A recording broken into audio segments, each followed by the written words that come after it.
Amen. D'abord, je voudrais vous dire quelque chose avant de commencer. Je voudrais vous dire que Jésus est avec nous. Amen. Vous devriez être dans la joie. Amen. Dans la joie. De savoir. Mais la joie, tu sais, elle se voit sur le visage. Voilà. Ah, la joie, vous savez, je vais vous dire une chose. Quand cet homme-là était dans son bon sens et vêtu, qu'est-ce qu'on a vu en premier? Son cœur? Ou comment il était disposé? Comment il était disposé? Ah, ça veut dire que son cœur était en ordre. Et son cœur a rayonné vers l'extérieur. C'est comme ça. Hein? Et moi, je voudrais vous dire ça, que Jésus est avec nous, parce que des fois je vois les gens et je les vois tristes. Et j'ai l'impression qu'ils sont tristes. Et ce Jésus, je vais vous dire quelque chose ce soir. Jésus est vraiment avec nous. On vous dit, imaginez même pas à quel point il est avec nous. Il nous aide vraiment. Et il nous rend tout puissants. Aujourd'hui.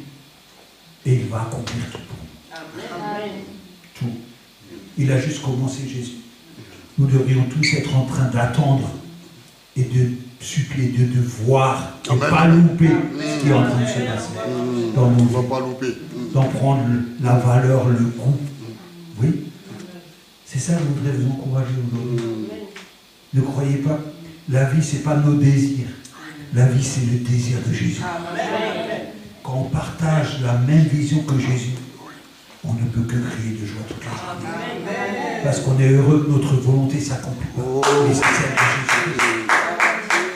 Et c'est ça. Et nous, si nous voulons être des témoignages vivants, nous devons avoir le cœur sur le visage. Amen. Vous savez, quand Dieu dit regarde au cœur, c'est parce qu'on ne peut pas le tromper. Et c'est pas pour ça qu'il dit que le visage ne doit pas être rayonnant. Dieu seul voit au cœur. Mais tous les autres, ils regardent où? Le visage. Ils regardent le visage, non? Alors, quand ils voient le visage, ils voient l'état de ton cœur. Comme ça marche. C'est pas toujours comme on croit. Alors, je voudrais vous encourager vraiment à vous attendre à Dieu dans votre vie, à attendre que Dieu intervienne.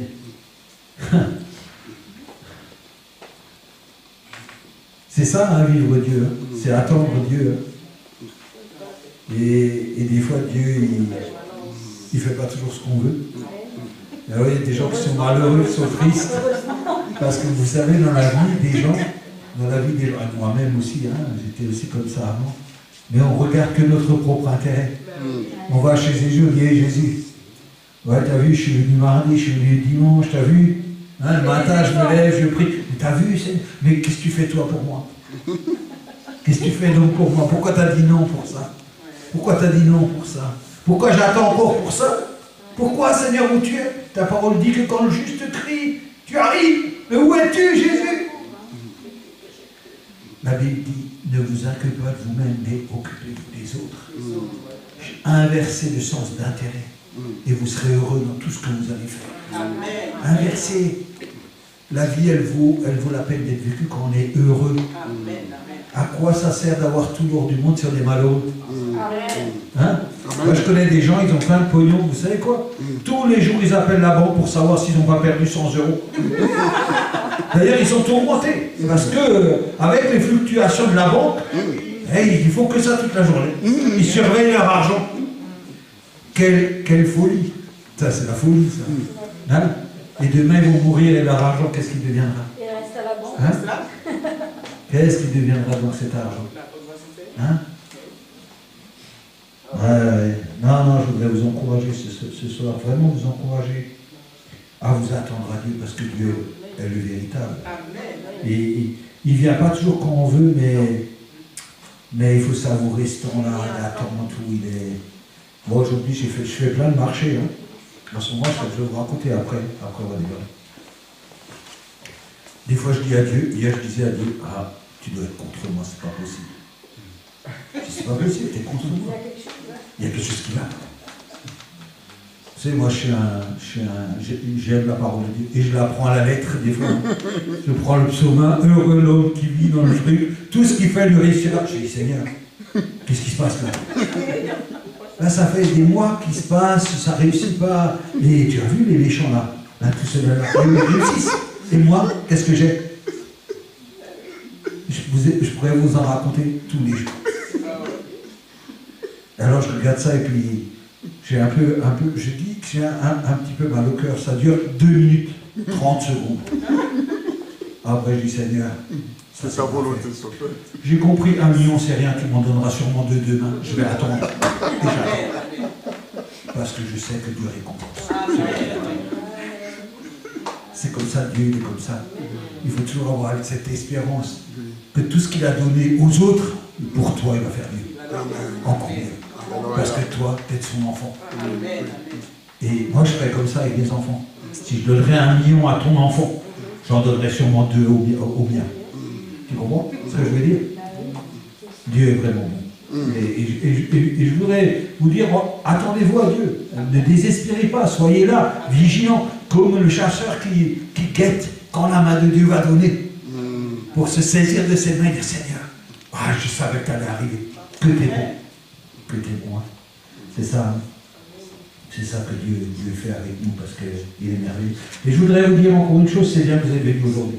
C'est mardi. Ouais. Aujourd'hui, vous avez honoré votre Dieu. Amen. Et je voulais vous féliciter. Amen. Vous dire bravo. On est bravo. Parce qu'on veut la suite. Parce que vous persévérez. Je ne sais pas si je vais la donner, le temps passe, tout ça, il faut vous parler comme ça. Hein. Et je voulais vous féliciter et vous encourager, parce que vous êtes venus mardi. Nous devons être des exemples les uns pour les autres. Nous devons nous encourager les uns les autres. Pas nous critiquer, nous encourager. Nous encourager parce que Dieu nous a attirés et nous sommes venus. Et ce que nous avons fait, c'est simplement l'obéissance. C'est tout. Et quand on obéit, Dieu déverse la grâce. Et fait de la réussite dans tout. Et je voulais vous le dire pour que vous le sachiez, que quelqu'un vous dise, voilà, c'est bien, bravo. Parce que on forme une équipe, on avance. Pour les autres, pas pour nous, mais pour les autres. Parce que nous, on se prépare, parce qu'on sait ce qui va arriver. Et quand ça va arriver, on va être tous prêts. Et là, on pourra plier le genou et dire, Seigneur, gloire à toi, parce que tu es un Dieu magnifique. Parce que quand le temps de Dieu est arrivé, c'est là que toute la puissance de Dieu se manifeste. Dans son temps à lui. Amen. Alors, on en était où, là? On avait parlé un peu de cette histoire de quand on sert l'Éternel, hein? Vous vous rappelez, hein? On va juste faire un petit récap en 5 minutes, hein, et après on va un peu revoir juste un peu le démoniaque, hein, parce qu'il y avait des choses quand même qu'il fallait un peu redire par rapport à ça, qui était très important pour compléter, et David, hein, c'était très important de compléter aussi le parcours de David. Et vous savez, ce verset qu'on a lu je vous invite, hein, je vous invite à lire ce chapitre et à demander à Dieu de vous ouvrir. Moi, j'ai interprété ce chapitre par rapport à une vision qui est celle des démons et celle de l'obéissance à pardon. La vie de David avec Goliath, c'est la vie de Jésus-Christ. Là, dans le verset 17, on parle de la mort de Jésus-Christ, de la victoire de Jésus-Christ, de la résurrection. Dans ce verset, tout est synchronisé. On va vous donner quelques éléments ce soir pour que vous puissiez comprendre que c'est exactement la même chose. Je vais essayer de vous les donner, hein, qui ne font pas partie du thème, mais on va essayer. Et donc là, on avait commencé par ce verset qui était Luc 28, hein, Luc 8, verset... on va venir. Où on avait vu que quand on veut servir l'Éternel, il faut se préparer. Et ça, je ne sais pas si tout le monde a pris conscience de ça, mais il faut se préparer. Luc 8, verset 27. Et souvent, dans la vie du chrétien, il se passe des années avant que cette vie puisse arriver à être utilisée par Dieu. Souvent des années. Je ne le voyais pas avant, mais aujourd'hui je le vois. Je le vois par exemple avec nos nouveaux convertis. Je regarde ce qui se passe, je regarde comment ils réagissent. Je regarde tout le temps qu'ils perdent, comme moi. Moi je ne les juge pas, attention, là moi je fais un message, hein, je ne fais pas de jugement. Hein. Moi j'en ai tellement perdu. Je ne suis pas le premier je ne devrais pas être dans cette place à dire ça. Mais là on voit combien il manque de la connaissance aux chrétiens. On comprend que les chrétiens, c'est des gens qui n'ont pas cette connaissance dans la parole de Dieu. Ils ne sont pas assez performants, non pas à cause d'eux-mêmes, performants à cause de Jésus-Christ, bien entendu, pas à cause d'eux-mêmes, mais parce que Jésus rend performant celui qui s'intéresse à lui, celui qui le connaît, celui qui peut être utilisé. Si j'ai un arc et je ne sais pas tirer avec l'arc, il faudra d'abord que j'aille à l'école apprendre à tirer à l'arc. Mais si je sais bien tirer à l'arc, vous pouvez me garantir que la flèche, c'est Dieu qui la dirige. Et elle atteint son but. Mais au moins, j'aurais pris la peine de pouvoir être utilisé par Dieu. J'aurais pris la peine de pouvoir être utilisé par Dieu. Or, être utile à Dieu, c'est d'abord connaître la parole. C'est d'abord connaître la parole, vous voyez. C'est connaître qu'est-ce que je vais affronter. Ben maintenant, je suis un nouveau converti. Qu'est-ce que je vais affronter? Qu'est-ce que Jésus a affronté? Jésus est arrivé dans une ville qui ne voulait pas d'eux. Une ville de païens. Une ville où les gens ils faisaient ce qu'ils voulaient. C'est pas marqué dans la Bible, mais moi je vous dis, ces gens-là, ils ne voulaient pas servir Dieu parce qu'à la fin, quand ils ont vu le miracle, ils ont dit à Jésus, va-t'en, on a peur, on est inquiet, on ne voudrait pas être changé, on ne voudrait pas être transformé. Or, ils venaient de voir le résultat devant eux, ils voulaient voir cet homme qui venait de rencontrer Jésus-Christ. Cet homme qu'ils avaient essayé, eux, de maîtriser par les moyens du monde, par tout ce qu'ils avaient, ils ont essayé de régler le problème. Ça, c'est notre vie. Ça, c'est vraiment comparé à notre vie. C'est que nous, on a des problèmes dans la vie. Tout le monde ici a des problèmes. Quel que soit le problème, tout le monde a des problèmes. Et tout le monde essaie d'abord de régler les problèmes avec leur propre connaissance, force, outils, moi je ne sais pas. On essaie tous de régler le problème. Et ça, c'est la perte de temps et le manque de connaissance. Parce qu'au lieu de se confier en l'Éternel et de laisser agir Dieu, on fait avec nos propres moyens. Donc quand je veux servir Dieu, si je ne comprends pas dans mon service que je dois laisser Dieu agir et que je veux servir Dieu avec mes propres moyens, je vais perdre du temps. Je ne vais pas donner la gloire à Dieu et je ne vais pas porter du fruit. Donc le service avec Dieu, c'est de comprendre et de comprendre ce qu'on est en train de lire, c'est de comprendre qu'il faut laisser Jésus agir. Laissez Jésus agir. Alors la première chose qu'il faudrait, c'est des thèmes qui vont arriver que Daniel va présenter, mais il faut laisser agir Dieu et croire dans la parole de Dieu. Comment on peut croire dans la parole de Dieu si personne ne fait une expérience avec Dieu? Comment vous voulez croire? Hein? D'abord, il faut faire une expérience. Une expérience de quoi? Une expérience de victoire. Une expérience de victoire. Il faut dire, aujourd'hui, je vais expérimenter. Moi, j'ai parlé dimanche avec ma grande soeur, pendant 2 heures. Je lui ai dit, mais il faut avoir des victoires.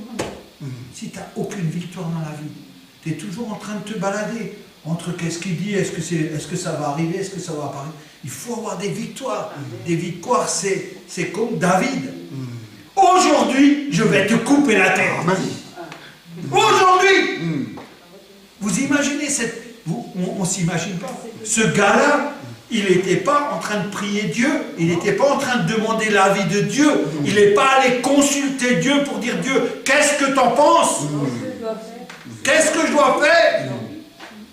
Si vous lisez, on lira un verset où Jonathan, le fils de Saül, parlait, il dira, ah, on va aller là et là, peut-être l'Éternel sera là. Peut-être. Mais David n'est pas allé devant Goliath en disant, peut-être aujourd'hui l'Éternel sera là. Jamais il a dit ça. Il a dit, aujourd'hui, je vais enlever la tête de dessus. Aujourd'hui. Ah mais, et quand tu as compris ça, ah mais là on a peur parce qu'on se dit, ah mais, ouais, bien entendu, David lui, il vivait à l'époque. Mais nous, à quelle époque on vit? À l'époque de Jésus-Christ. Non. Alors, on vit à la même époque. On n'a pas les mêmes expériences, mais la même foi et la même puissance qui se manifeste. On a le droit, on est même dans l'obligation de mettre cette parole en application et d'avoir un résultat. Ce n'est pas une question de temps. Ce n'est pas une question de temps. C'est une question de foi. Une question de foi. Aujourd'hui, je m'engage. Parce que tu t'es engagé, parce que tu as vu l'état de ton cœur, Dieu va faire la chose. C'est pas 20 fois, 100 fois, 1000 je veux pas qu'on considère toujours, ouais, prier. Je sais qu'il faut prier et persévérer dans la prière, je connais. Mais je sais aussi, quand je vois David et d'autres, je vois Ézéchiel, quand il a prêché, Samuel est venu le voir, il dit, écoute, Ézéchiel, je crois que c'est. Bah écoute, tu vas mourir aujourd'hui parce que t'es malade. Mais le gars, il s'est repenti.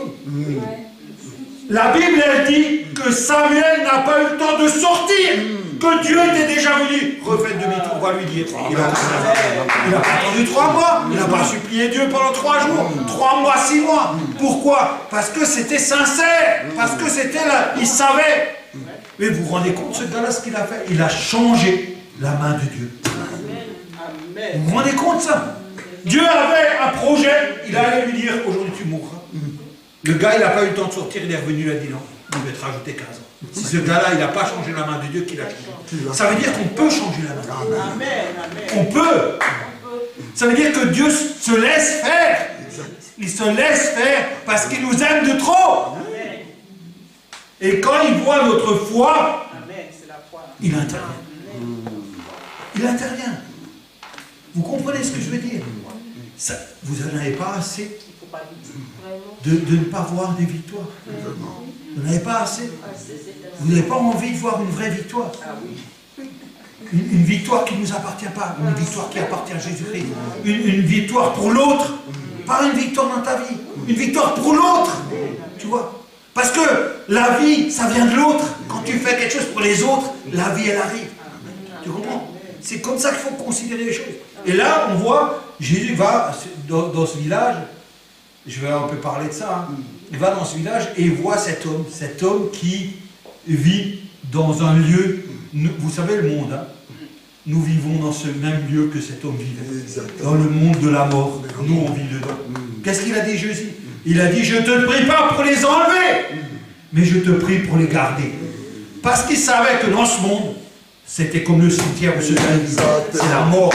Ici, il n'y a que la mort qui règne. Il n'y a que la mort qui règne. Et il y a 2 sortes de chrétiens. Il y a celui qui est éteint, qu'on ne voit pas dans ce monde. Et il y a celui qui est assis dans son bon sens, qui éclaire le monde. Ça, c'est les 2 choix qu'il y a dans cette vie. Or, Jésus, en venant sur le village, est-ce qu'il est allé chez les villageois leur parler de Christ? Il leur a dit quelque chose? Non. Il a vu celui qui était malade, le plus malade. Jésus a dit dans la Bible, je suis venu sauver ceux qui sont malades. Ceux qui sont perdus. Ceux qui sont perdus. Hein? Et ce gars-là, il va le guérir. Il va le délivrer. Parce que, regardez, il était tout nu. Comme Adam était nu. Hein? Quand on est nu, qu'est-ce qu'on fait? On n'est pas dans la présence de Dieu. Dans la présence de Dieu, on est revêtu. On est revêtu. Hein? On est revêtu. Cet homme-là, c'est le symbole. On voit qu'il était nu. Il ne pouvait pas rester. Il n'était pas dans la présence de Dieu. Or, la Bible, elle prend un soin particulier à décrire cet homme. Il était assis dans son bon sens et il était vêtu. C'est pas n'importe quoi que la Bible elle raconte là. Pourquoi il était comme ça? Parce qu'il a fait la rencontre de sa vie. Il a fait la rencontre de sa vie. Une rencontre que beaucoup d'entre nous ont oubliée. Une rencontre qui s'est perdue avec les années. Vous savez pourquoi ça se perd comme ça avec les années? Ça, c'est parce qu'on n'a pas de victoire. Quand on a des victoires, on les garde. On garde tout ça. Tout ça, ça. Quand je me souviens que Anne, quand elle est allée prier et qu'elle a demandé son fils, elle avait ça dans sa pensée. C'était resté dans sa pensée. Nous devons savoir qui nous sommes et où nous allons et avec qui nous allons. Ça, c'est très important. Et Jésus, là, il a voulu nous montrer quelque chose. Il a dit, voilà, cet homme-là, il a été guéri à sa rencontre. Et, encore un point qui est important avec cet homme, il était dans le bon sens. Et, je voulais vous dire ça, c'est que, comme il était, comme Dieu l'avait fait, il était à ce moment-là, quand il était assis dans son bon sens et vêtu, il était déjà un témoignage vivant. Il était déjà quelqu'un qu'on voyait. Vous savez quoi? Ce gars-là, il a choqué tout le monde. Parce que sa transformation était radicale. Elle était immédiate et radicale. Il avait rencontré, pas un apôtre qui ne savait pas chasser les démons. Il avait rencontré le Maître, Jésus-Christ. Le Maître. Le maître, ces gens-là, ils auraient dû avoir des écailles qui tombaient pour voir le maître. Or, ils n'ont pas vu le maître. Mais ils ont vu l'homme. Tout le monde a vu que cet homme-là, il était dans son mensonge, qu'il y avait quelque chose qui s'était passé. Et ce changement, eux n'en voulaient pas. Eux n'en voulaient pas. Ça, c'est le monde d'aujourd'hui. Et ça, c'est l'image de ceux que nous avons à côtoyer tous les jours. Des gens qui ne veulent pas de Dieu. Parce que je vais vous dire quelque chose. Peut-être aujourd'hui vous n'avez pas pris conscience, mais quand on sert Dieu, on n'a pas besoin de se regarder. Dans le monde, on est une lumière. Amen. On est une vraie lumière. Amen. On est une vraie lumière. Amen. Vous devez comprendre ça. Mais si ça ne vous effleure pas l'esprit, on ne vous considérera pas comme une lumière. Mais essayez une fois de dire à Dieu, à partir de demain, je veux être une lumière dans ce monde. Vous allez voir des gens qui vont vous dire, mais qu'est-ce que tu as, Mireille? Qu'est-ce que tu as, Max? Qu'est-ce que tu as, Florentine? Ah, mais ils ne sont pas pareils. Vous savez, il faut être derrière Jésus pour chercher les choses dont nous avons besoin pour vivre. Nous avons besoin, la parole de Dieu elle a dit, vous êtes des lumières en ce monde. Quand elle dit vous êtes des lumières, c'est comme la sainteté qu'on a parlé. Quand la Bible elle dit vous êtes des lumières, et je me regarde, est-ce que je suis une lumière? Non, quand je me regarde comme ça, je ne suis pas une lumière. Mais parce que Dieu a dit, Jésus a dit que je suis une lumière, je dois mettre tout en action en moi pour être cette lumière. Ça veut dire que je ne peux pas m'encombrer des choses du ténèbre. Je ne peux que vivre dans cette lumière. Parce que Dieu a dit, vous êtes des lumières. Donc mon rôle à moi, c'est d'être dans ce monde une lumière. Je ne peux pas être autre chose. Parce que si je suis autre chose, je ne suis plus en Christ. Je n'ai pas d'alternative. Je ne peux pas être une luciole. Je suis une lumière qui éclaire. C'est la vérité. Cet homme-là, dans cette ville où il était, il est devenu une lumière. Mais vous savez, Dieu il connaît tout. Il a guéri cet homme-là. Et cet homme-là, il savait Dieu, il savait Jésus, que ce peuple ne voulait pas de lui. Il est quand même allé là-bas. Il a quand même guéri le seul homme qui était tourmenté, il l'a guéri. Vous savez pourquoi il l'a guéri? Qu'est-ce que vous pensez qu'il l'a guéri? Vous connaissez le texte, on l'a lu. Pourquoi Dieu a guéri cet homme? Pour qu'il soit un témoin vivant. Parce que cet homme ne voulait pas rester dans le village. Non, parce qu'il avait compris, quand tu fais la rencontre de Jésus-Christ, tu ne peux pas rester dans le village. Les disciples aussi voulaient tous mourir avec Christ et partir.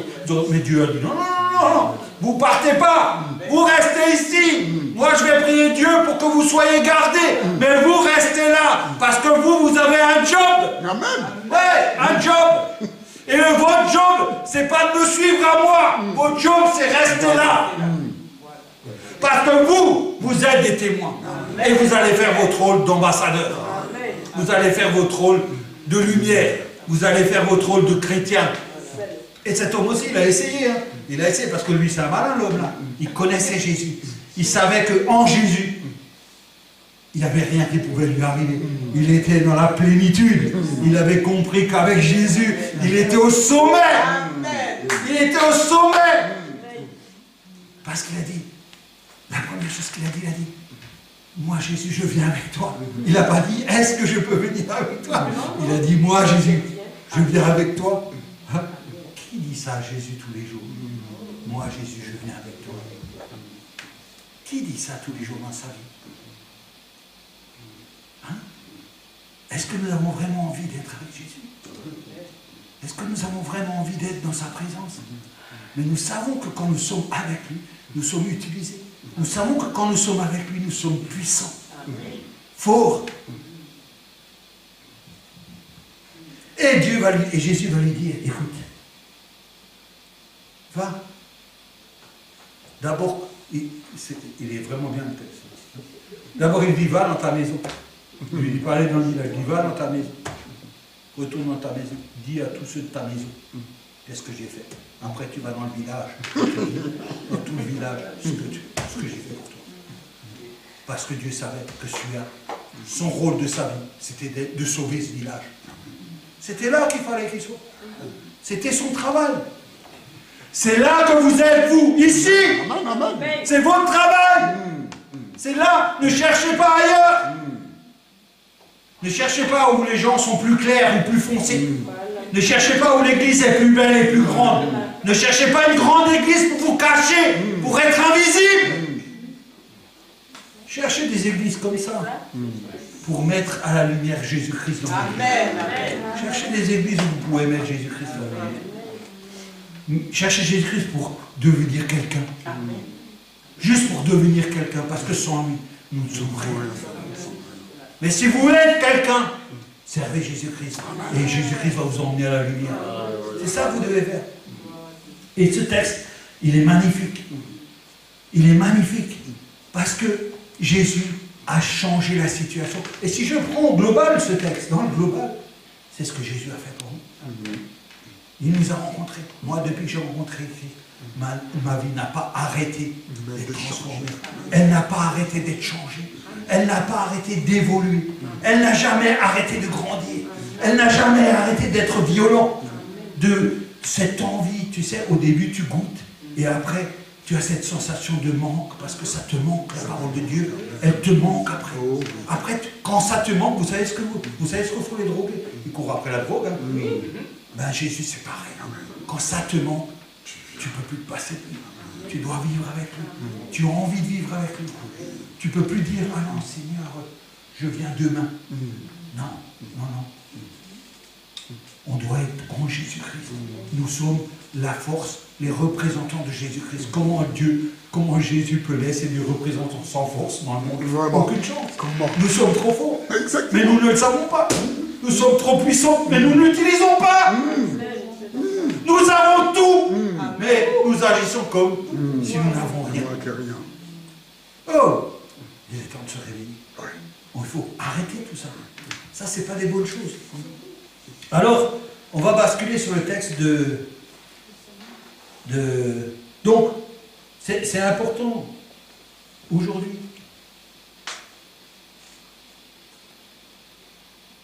Dieu, Jésus-Christ, il veut nous apprendre des choses. Je voudrais vous remercier parce que vous êtes là aujourd'hui. Mais Dieu nous apprend vraiment des choses. Et il faut avoir soif de cet apprentissage. Parce qu'il n'y avait rien de mieux à faire ce soir que d'être ici. Rien. Qui n'avait autant de valeur. Parce que moi, je sais que Jésus, il tient un tableau de bord et comptabilise tout. Pour toutes les récompenses qu'on va avoir. Parce qu'on a été obéissant. Exactement. Tout à fait. Et il n'y avait rien de mieux à faire ce soir que d'être dans la présence de Christ. Et vous voyez, Dieu, il veut qu'on le serve. Il dit dans la Bible, mon joug est léger. Voilà. Mon joug est léger.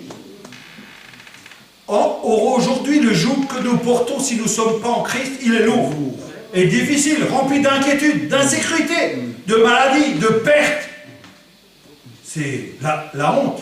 La honte et la tristesse. Notre joug est léger. Vous savez pourquoi notre joug est léger? Parce que Jésus fait tout. Il fait absolument tout. Et si vous saviez jusqu'à quel point il fait les choses, vous vous réjouirez aujourd'hui. Moi, je me réjouis parce que quand je commence à prier, je dis Seigneur, je ne sais pas prier, vas-y. Tu vas prendre la parole et tu vas prier parce que toi, tu sais ce qui est important pour toi. Je vais prier comme toi, tu veux. Je veux aller dans ton sens là. Parce que Dieu prépare absolument tout. Il est minutieux. Parce qu'il sait que derrière toi, il n'y a rien qui s'oublie. Alors il va te préparer tout pour que tu puisses aller au bon endroit.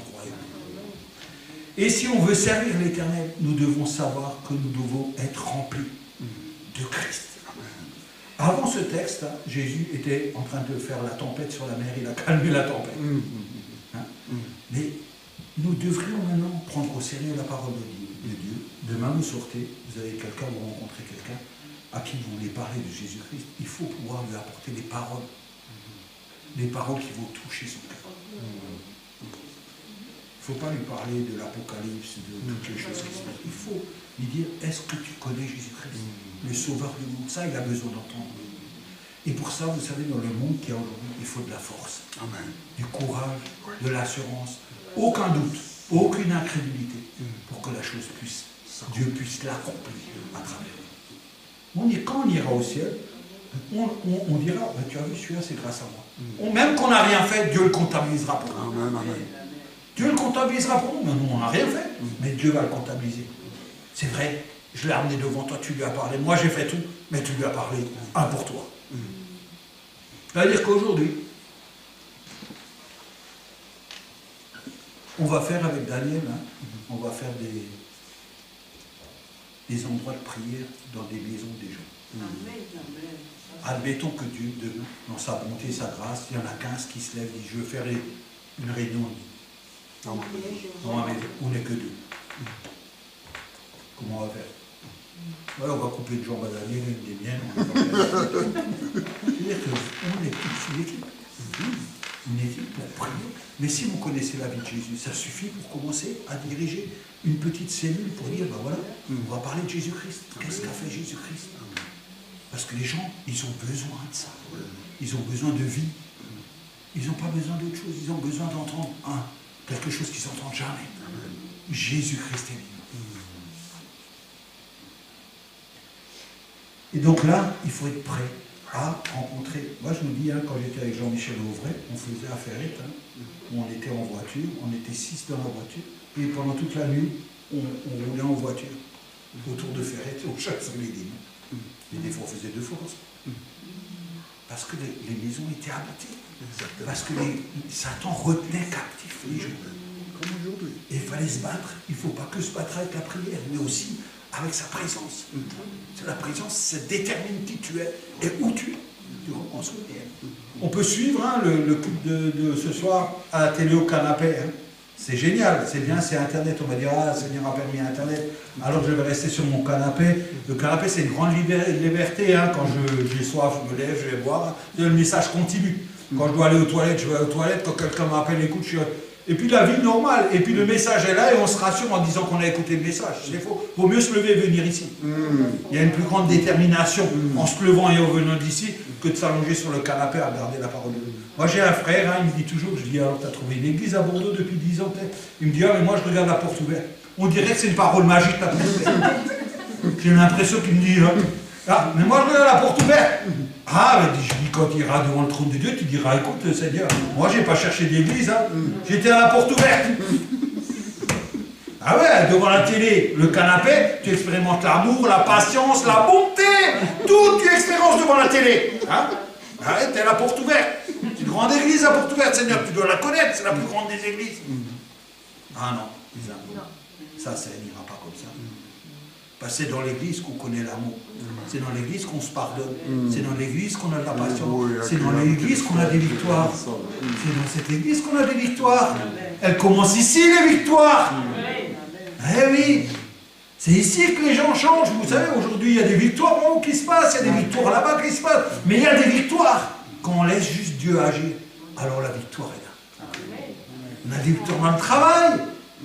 Moi, des fois, je pense à Max qui n'a pas trop de travail. Il faut patienter, Dieu va donner. Dieu est le vivant, ce n'est pas un Dieu de faiblesse. C'est un Dieu, il nous connaît, il connaît le nom de Max, il connaît le travail, il connaît tout.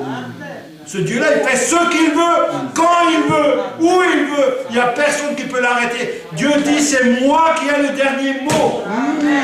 Et pour nous tous, il faut être courageux, il faut être encouragé. Il faut dire, voilà Seigneur, je m'assois et j'attends le travail. Et le travail va venir, il va même courir. Donc nous devons vivre, première chose, vivre des victoires ici dans l'église. Apprendre à se pardonner, apprendre à communiquer, apprendre à s'aimer, apprendre à se donner, apprendre à partager, apprendre à vivre ensemble comme une vraie famille. C'est ça que Dieu voulait faire. Et c'est Dieu qui a toujours voulu faire ça, c'est avoir une église qui a une famille. Cette église, c'est un hôpital. C'est l'hôpital du Seigneur où il réunit tout le monde, tous les gens qui sont malades, pour les guérir. Parce que la guérison, elle est ici. Elle est avec Jésus-Christ. La puissance, elle se manifeste ici. Alors, quand on commence à avoir un tout petit peu d'expérience, quand on commence à voir que quand on fait confiance à Dieu, les choses s'accomplissent, voyez-vous, ces disciples qui étaient là avec Jésus, pendant les 3 ans qu'il a enseigné, et ils ont bien vu toutes les manifestations de la puissance de Jésus-Christ. Est-ce que c'était vain? Ce n'était pas en vain que Jésus avait choisi 12 disciples pour les emmener avec et pour leur montrer qu'est-ce qu'ils pouvaient faire au nom de Jésus-Christ. D'ailleurs, peu de temps après, Pierre et Jean ont vu cet handicapé-là devant l'église, il a dit, mais moi j'ai rien. Il avait compris qu'il fallait rien. Il avait compris qu'il avait besoin d'argent, d'ambulance, de médecin. Rien. Il ne l'avait pas choisi au hasard. Il était là, ils allaient au temple, un gars il était là. Ils ne le connaissaient pas. Ce n'était pas leur problème. Ils n'ont pas cherché à savoir sa situation. Ils n'ont pas cherché à le connaître. Ils ont cherché à rien du tout. La seule chose qu'ils ont fait, ils avaient retenu ce que Jésus leur avait enseigné. Ils avaient retenu qu'au nom de Jésus, ce gars, il pouvait marcher. Et alors, ils ont fait ça. Ils ont dit, voilà. Peut-être ils avaient un peu peur. Ils ont dit, voilà. Écoute, mon gars, tu attends quelque chose de nous, mais nous, on n'a rien. Rien du tout. Mais ce qu'on a, on va te le donner. Lève-toi et marche. Et la marche. Et c'est ça que nous devons faire. C'est pas ça, le service. C'est ça, le service. Alors on l'a vu avec un malade, mais ça c'est la même chose quand on donne, ça c'est la même chose quand on partage, ça c'est la même chose quand on pardonne, ça c'est la même chose quand on aide, c'est la même chose, c'est le même geste qu'on fait. On fait quoi? On retient ce que Dieu nous a appris et on l'applique. Dieu est venu pour les autres parce qu'il a aimé les autres, notre travail c'est les autres. Ne cherchons pas un quelconque intérêt pour nous, mais cherchons l'intérêt des autres. C'est difficile, oui c'est difficile. C'est compliqué, oui c'est compliqué. Est-ce qu'avec Dieu c'est compliqué? Non. Avec Dieu c'est normal. La vie de Dieu elle est normale. La vie de Dieu c'est l'amour. Or nous devons nous inscrire dans cet amour. La vie anormale, c'est quand on n'est pas chrétien, ça c'est notre vie. Elle est anormale. Et quand on est avec Christ, nos réflexes et toutes nos habitudes, si on les imite à Dieu, ils sont normales. C'est la règle. Et donc là, on va juste passer 5 minutes sur David. On va un peu passer sur David. Quoique David, c'est exceptionnel. C'est exceptionnel. David, dans le chapitre 17, David, c'est un gars, il n'a pas eu de chance pour Samuel. Ça, c'est pas dans un Samuel, ce que je vais dire. Mais je dis, il n'a pas eu de chance, ce gars-là, parce que quand Samuel est venu pour chercher à oindre quelqu'un, il n'était pas là. Il ne faisait pas partie des enfants. C'était le mec qu'on ne connaissait pas. Quand il a dit au père, à Isaïe, montre-moi tes fils, il n'était pas là. Ça veut dire que ce père-là, il ne considérait pas cet homme-là comme son fils. Puisqu'il n'était pas là. S'il était là, si c'était son fils, il aurait été avec les fils. Mais là, il n'était pas avec son fils, il était en train de garder les derrière. Il n'avait pas de valeur, pas d'importance. Vous avez compris? Ça veut dire que moi aussi j'ai compris une chose avec Dieu. Je savais que je n'avais aucune valeur. C'est pour ça qu'il s'est saisi de moi. Parce que Dieu prend les choses qui sont viles pour en faire des vases d'honneur. Vous avez compris ça? Ça c'est aussi pour vous. Mais tant que vous croyez que vous êtes quelqu'un, ça va vous échapper. Essayez de comprendre tout de suite que vous êtes nul et que vous n'avez rien. Ça va vous aider à aller plus vite. Parce que ça va permettre juste à Dieu de vous saisir. C'est comme ça que ça marche. Et alors ce jeune-là, il était là et il gardait les brebis. Qu'est-ce qui parle de brebis dans la Bible? C'est bien Jésus. Le bon berger, c'est bien Jésus. Là aussi, il y avait un bon berger. Lui, c'était un bon berger. Parce qu'il gardait les brebis de son père. Et alors, de temps en temps, Dieu, vous savez ce qu'il faisait? Il envoyait un lion pour saisir une brebis. Et lui, il disait, Seigneur, il courait après le lion, c'est marqué dans la Bible, je veux pas tout. Il courait après le lion, ou l'ours. Et il attrapait l'ours, et il sortait la brebis, et il tuait l'ours. Vous savez, lui, David, c'est le seul qui n'a perdu aucune brebis, comme Jésus. C'est le seul. Ils ont essayé de lui voler des brebis, mais il allait les défendre. Lui, il n'a pas perdu de brebis. C'est le symbole même de Jésus-Christ. Amen. Jésus a dit, moi, je ne perdrai aucune des brebis que tu m'as données. Ça, c'est un point de vue d'assurance. Il savait ça. C'est l'assurance que quand on est avec Jésus-Christ, personne ne peut nous voler. Nous sommes la propriété de Jésus. La propriété. Personne ne peut nous enrôler. Personne ne peut nous séparer. Personne ne peut nous faire du mal. Nous sommes la propriété. Tu devrais être fier d'être la propriété de Jésus. La propriété même.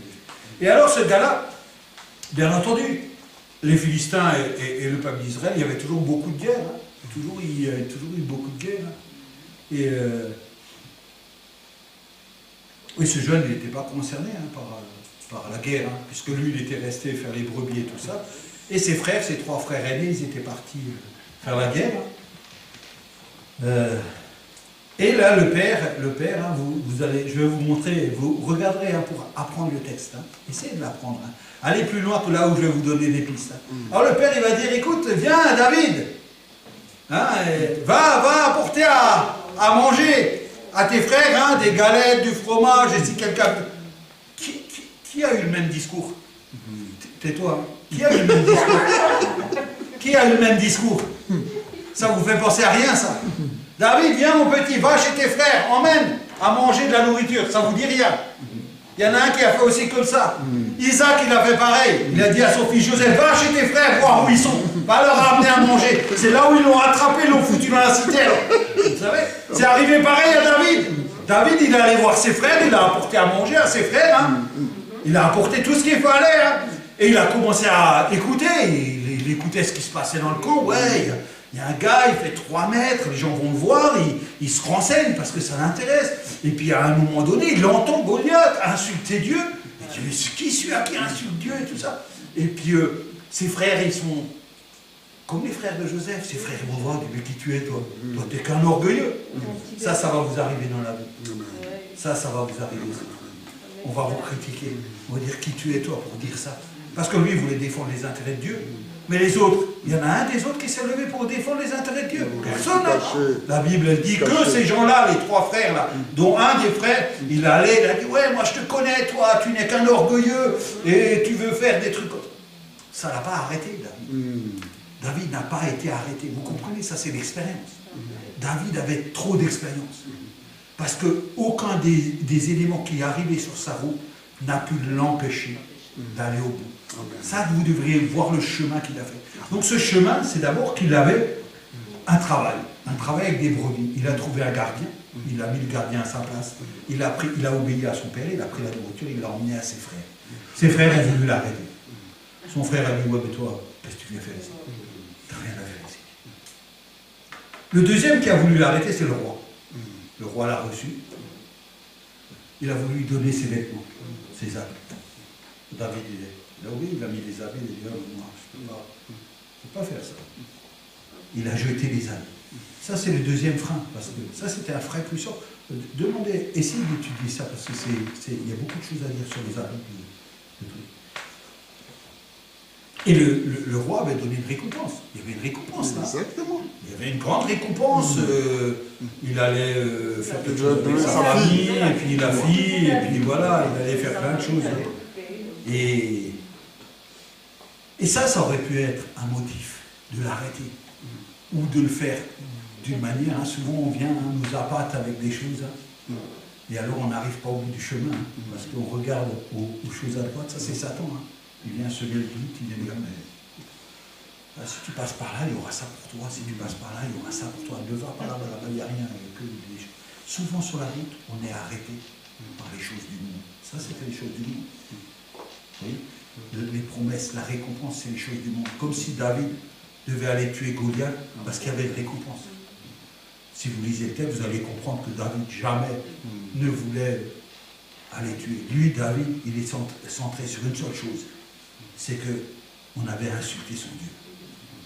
Et il a regardé, ce gars-là, il se trouvait avec tous ses compatriotes. Il a vu quelque chose d'extraordinaire. Aucun des gens qui étaient là n'est allé se confronter à cette homme. Il a vu ça. Ça, vous allez voir. Ça, vous allez voir dans votre vie. Vous allez avoir l'impression d'être tout seul. Mais Jésus sera toujours là. Toujours là. Ça, vous devez le savoir aujourd'hui.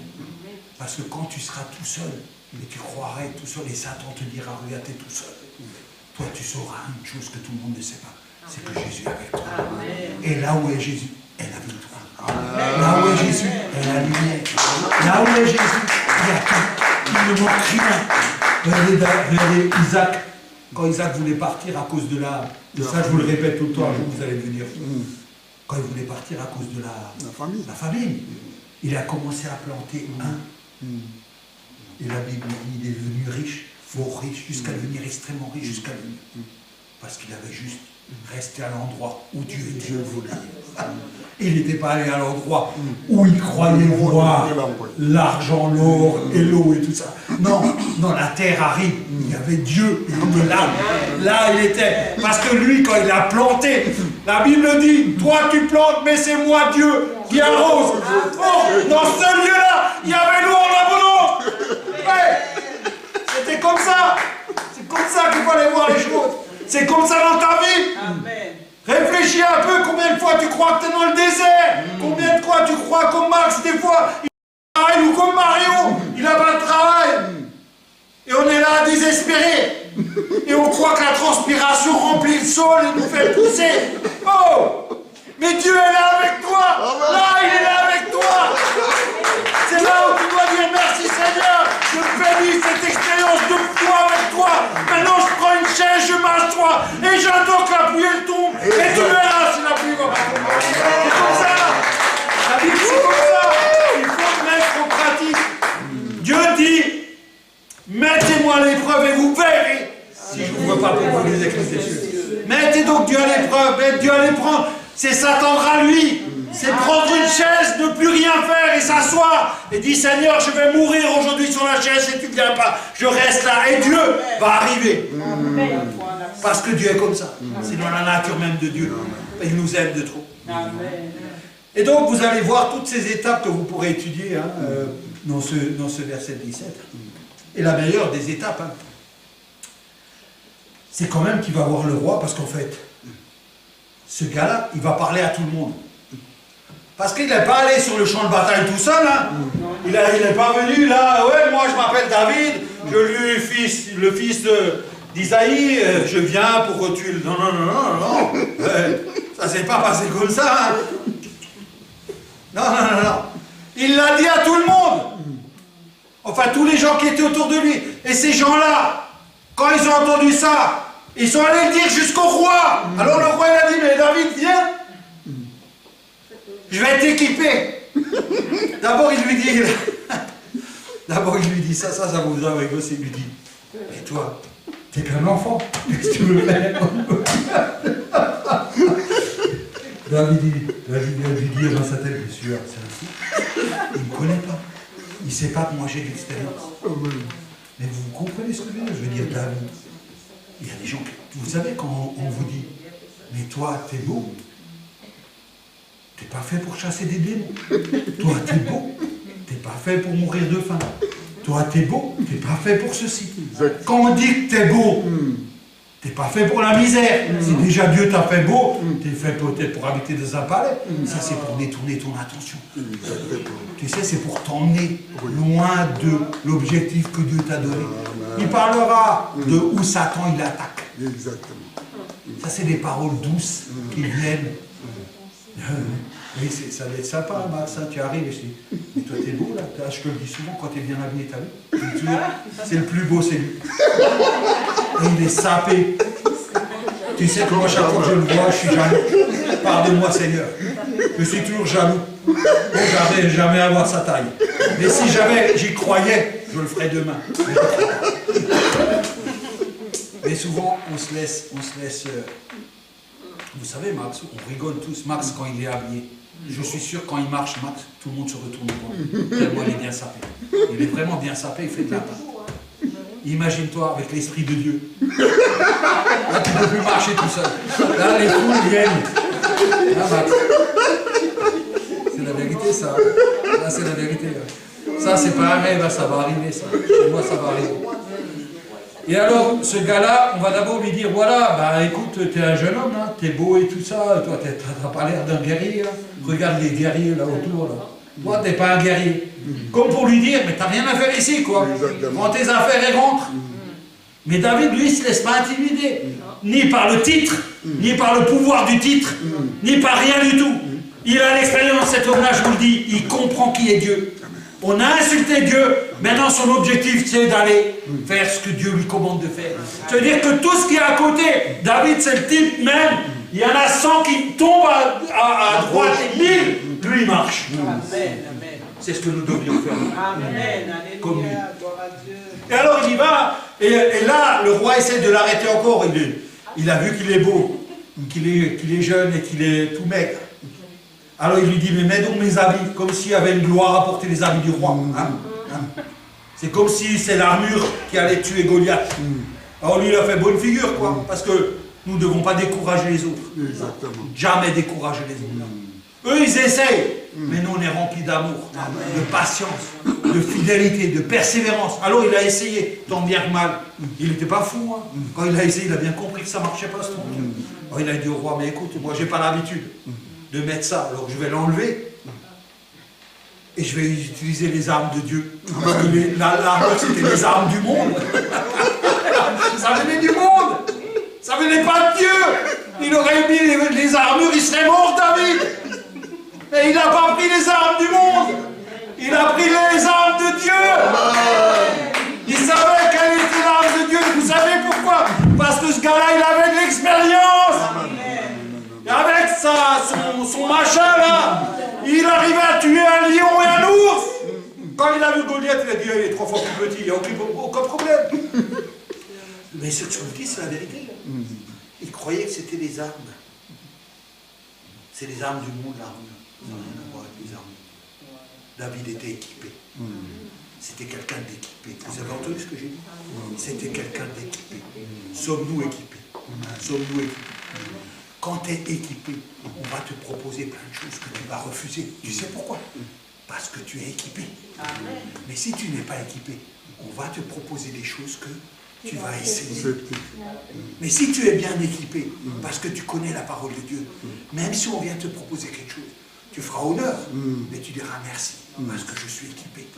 Moi, je suis quelqu'un de Dieu. Je suis équipé de Dieu.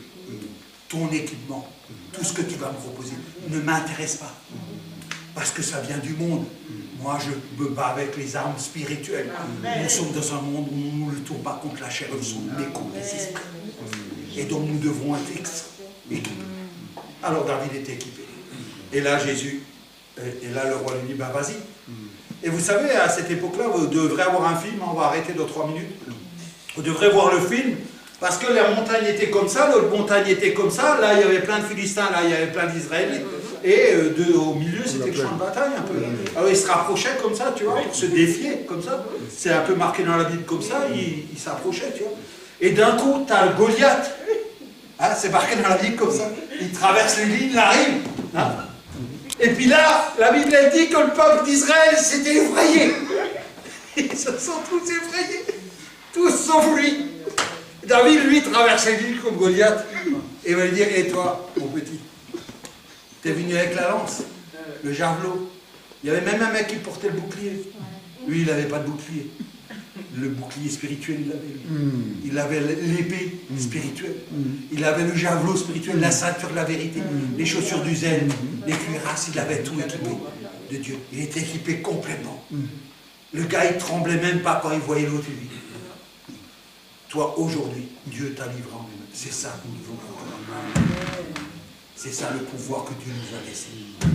Qui est-ce qu'il a proclamé ces dernières semaines pour dire, voilà ce que Dieu m'a donné, voilà ce qui va t'arriver.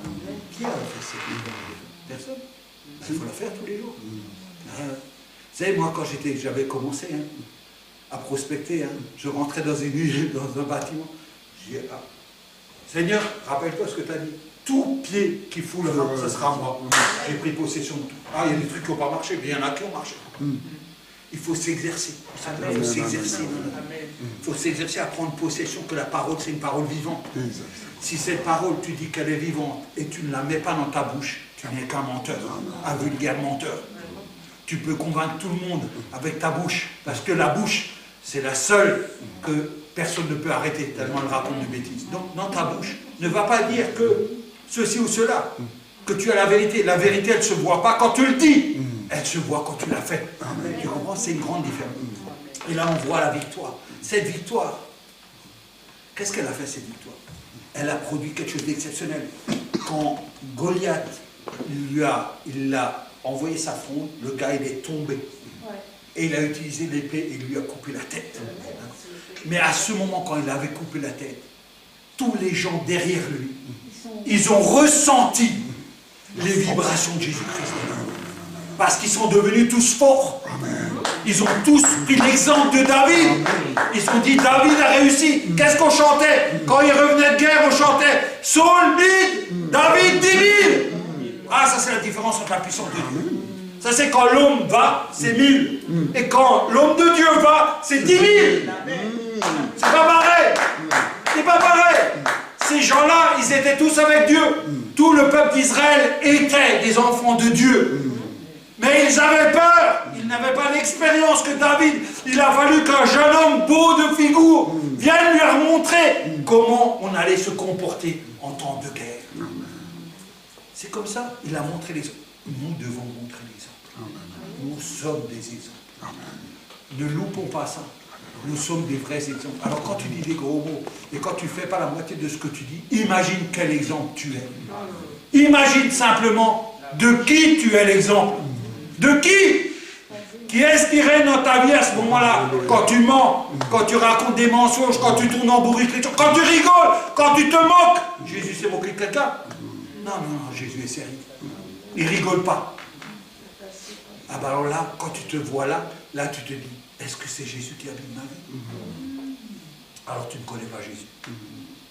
Jésus c'est l'amour, la paix, la joie, la lumière, le bonheur, la vie, la puissance, la force, la détermination, l'assurance, la foi. C'est Jésus.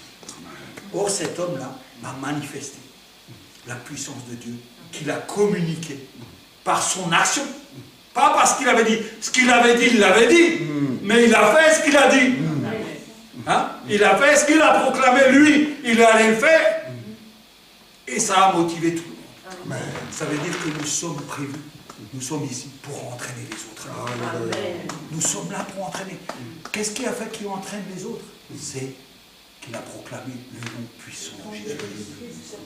C'est ça qui a fait que ça a contaminé tout le monde.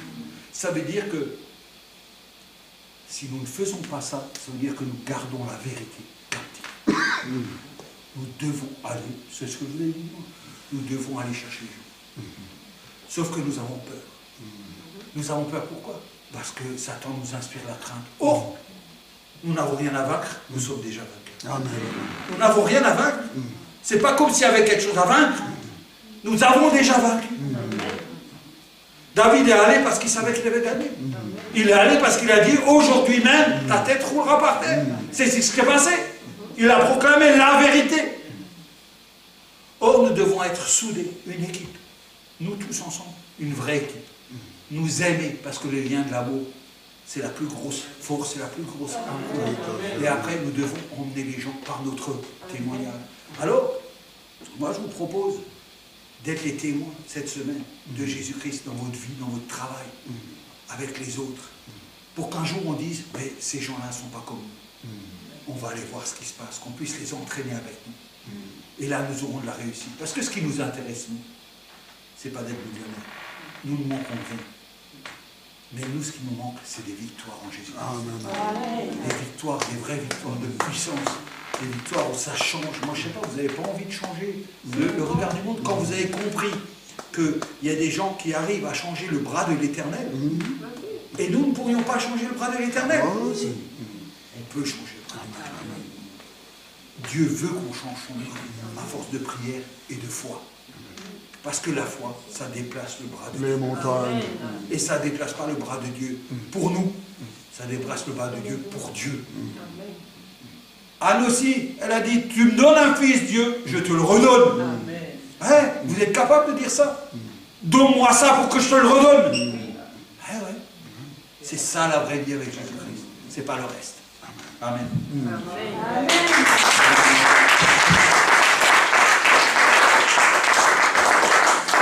On va juste...